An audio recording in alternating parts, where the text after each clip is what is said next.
All right, thanks for joining me. Introduce yourself. I'm Donald Tardy, I'm the drummer. All right, out supporting Executioner's Return. Let's talk about the album a little bit. New label. How'd Candlelight come about?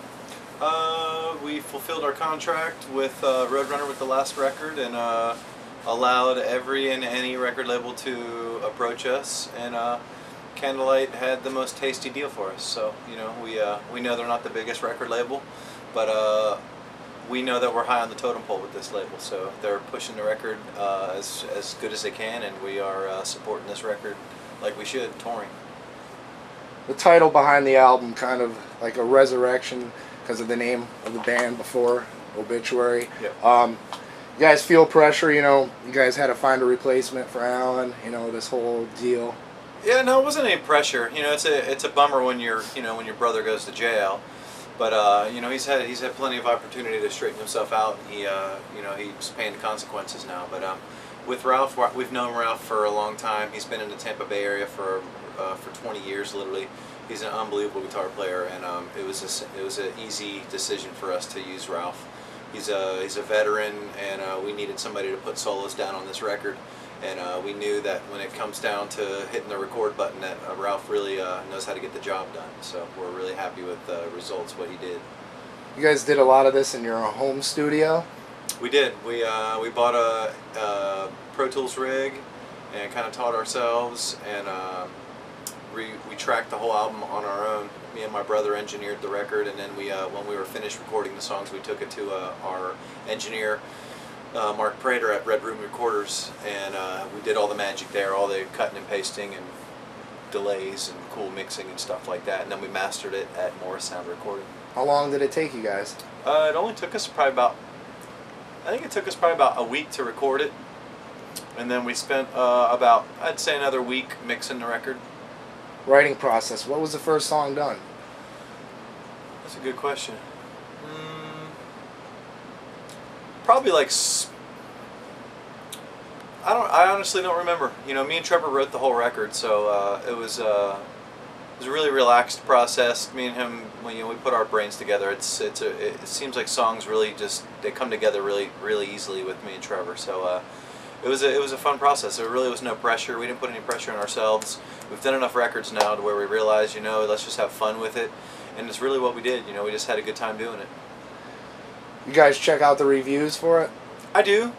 You can't read them all. There's a lot of them, and it seems majority of the people are as excited as we are. Yes. Happy to know that the band's back. The old dudes know how to still lay down the metal, but you're never going to please everybody. So there's always a few interviews out there that maybe don't necessarily like the record, but they're also the interviews that you can tell they don't truly understand metal. They don't understand where the band has been and where we came from. Yep.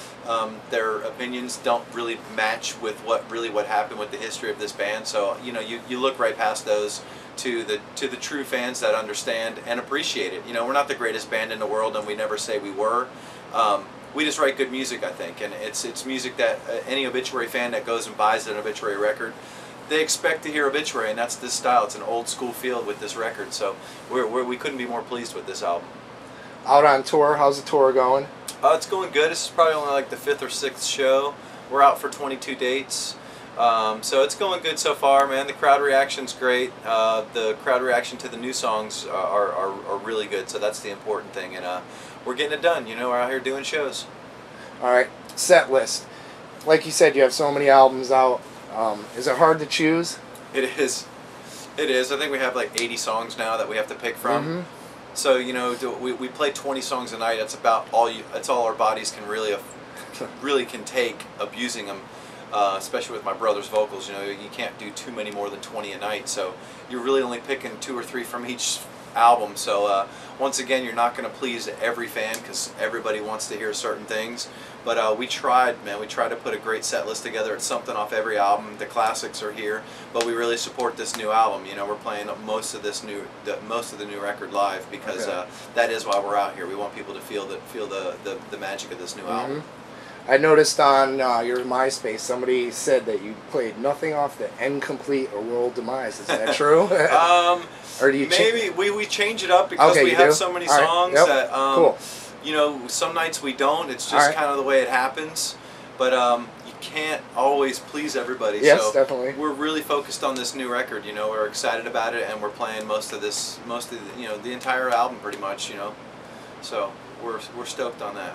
The other day you had an incident with going over to Canada. Talk a little bit about it. Yeah, you know, minor misdemeanors. You know, Canada they're just tight asses, man. I don't know what it is. They just don't let you in with minor offenses, you know, and that's really all it was. You know, they're uptight. It's an uptight country that won't let you in without the right paperwork and the right process of getting in there. And instead of us canceling a show and bumming out the kids, we realized that we had Jack from Deicide with us, who's here just kind of helping us out and hanging out, and Ken Andrews, our guitar tech, who's a good guitar player, knows our songs. So we unfortunately had to do it without Ralph and Trevor, and you know, we told the kids from the get-go. We said, look, man, good and bad news. The bad news is Trevor and Ralph couldn't make it. The good news is we're still going to play if you guys want us to.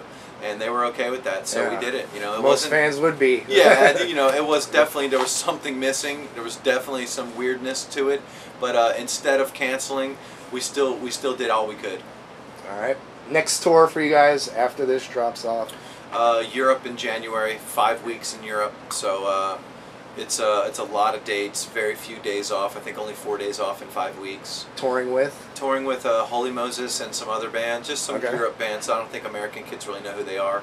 I don't even know who they are. But we take the opinion of our booking agent and you know, opinions from Europe, from just saying this will be a good bill for the European kids to want.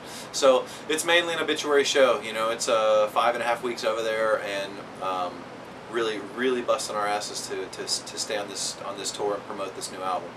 Back to the States after that, do you know yet? Back to the States, we're really pushing for Japan.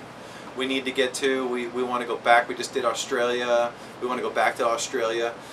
So we're pushing for that too. But definitely a focus on America again in 2008 through the summertime, or maybe like May or April or something like that. All right. You guys have a tour blog on your site? You guys are doing that personally?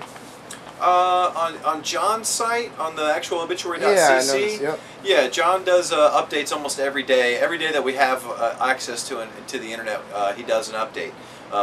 We document every show that we can, and we know that that's what makes, you know, a website can look completely really cool or really kind of boring. It's not how cool it looks. It's how much information you give the kids, and if they can keep going to the website every morning when they're sipping on their coffee or they're waking up having a smoke, they want to check out the website. That's what we do, man. John realizes that kids love seeing, whoa, they just did Canada. I'd like to see some at least some photos from it. So I'm really proud that he does what he does, because he wakes up every morning and really tries to get it up before people wake up in the morning in America. So it's kind of like our own newspaper, you know. Kids can kind of check out what's up with Obituary. It's pretty cool. I mean, from the day when Slowly We Rock came around, you had to pass out the album, you had to read about it. Right. You know, the technology is amazing today. MySpace, you can hear, what, 1 or 2 new songs on there from you guys? Yeah. Yeah, it's cool. Technology, it's a double-edged sword. You know, you have the lazy kids that take the album for free off the internet, unfortunately, which really kills us financially. Literally hurts the band. But then you also do have the pros to that, which is the advertisement that it gets. That the kids can literally keep up to date with the music and the band, and they can actually purchase the album right from our website and the merchandise and stuff like that. So, you know, we're excited about the internet, and we're trying our best. You know, we're not the most high tech band. We're a couple of old farts, but we're really trying to make it an exciting website compared to most other bands' websites. It's a pretty cool website. Definitely. So, all right. Anything that I missed? Anything you want to say? This is your time to say it. Well, you know, we're just happy. We knew that Frozen in Time was a record just to simply get us back in the scene and let everyone know that we're still alive. And this is the album that we're super proud of. This is an album that I think new fans and old fans, once they get their hands on it, they're going to be excited. They're going to be almost as excited as we are about it. So, couldn't be more excited right now about the release of this record. Definitely so. Thank you for your time. Great, man.